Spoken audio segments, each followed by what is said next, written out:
ہمارے روحانی ماموں ہمارے صحابہ کے بارے میں انجینئر صاحب اتنی باتیں کہتے ہیں، تمہاری غیرت کہاں مر جاتی ہے؟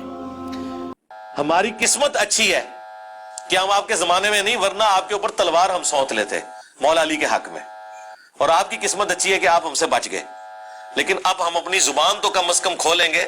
اس زمانے میں تو ہم نے تلوار بھی اٹھا لینی تھی، تو اب آپ تلوار سے بچ گئے لیکن زبان سے نہیں بچیں گے۔ پڑوسی ملک کے ایک انجینئر صاحب ہیں، بہت مشہور یوٹیوبر ہے، وہ بہت مشہور یوٹیوبر ہے، انجینئر محمد علی مرزا صاحب۔ وہ اپنے ایک بیان میں کہتے ہیں، دیکھیے شبہات کا فتنہ نوجوانوں میں کیسا پھیل رہا ہے۔ وہ اپنے ایک بیان میں کہتے ہیں کہ اگر میں علی رضی اللہ تعالی عنہ کے زمانے میں ہوتا تو معاویہ اور مغیرہ بن شعبہ رضی اللہ عنہما پر تلوار اٹھا کر کے ان سے لڑنے کے لیے نکل پڑتا۔ اکثر نوجوان انجینئر صاحب کو سننے والے مٹھے مٹھے باتیں ہمارے نوجوانوں کو بہت پسند ہے۔ نہیں شیخ، وہ انٹرنیشنل نمبر کے ساتھ حدیث بتاتے ہیں، سب کچھ اپنی جگہ ٹھیک ہے، لیکن سوال یہ ہے کہ جن صحابہ کے بارے میں اللہ نے رضامندی کا اعلان کیا، ان صحابہ کے بارے میں یہ کہا جائے کہ میں ان کے خلاف تلوار اٹھاتا، یہ منہجی بگاڑ نہیں، یہ شبہات کا فتنہ نہیں، یہ قرآن و حدیث سے دوری نہیں، تو پھر کیا ہے؟ ہم نے ایک صاحب سے کہا کہ دیکھو بھائی، انجینئر صاحب کے نام کا FIR کٹ چکا ہے، تو بڑے ناراض ہو گئے۔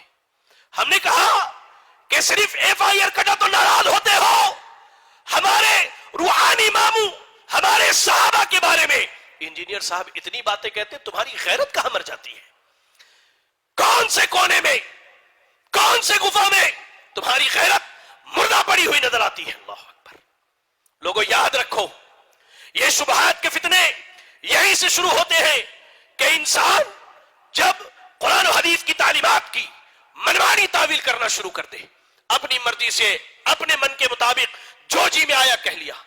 انہوں نے کہا کہ اگر میں علی رضی اللہ تعالیٰ عنہ کے دور میں ہوتا تو میں مغیرہ بن شعبہ اور معاویہ رضی اللہ تعالیٰ عنہ پر تلواریں لے کر کے لڑنے کے لیے نکلتا۔ ارے میں کہتا ہوں، کیا پتا تقدیر میں یہ لکھا ہوتا کہ تم نبی کے زمانے میں ہوتے، علی کے زمانے میں ہوتے، لیکن ابو جہل، ابو لہب، امیہ بن خلف اور عبداللہ ابن ابی جیسے لوگوں کے ساتھی اور ان کے اہلکار بنے ہوتے ہیں۔ جو گزر چکا اس کے بارے میں بات کرتے ہو، ان کے بارے میں، جن کی لڑائیوں کے بارے میں اللہ نے کہا کہ اللہ ان سب کو معاف کرنے والا ہے، ان کی لڑائیوں پر بات کرتے ہو۔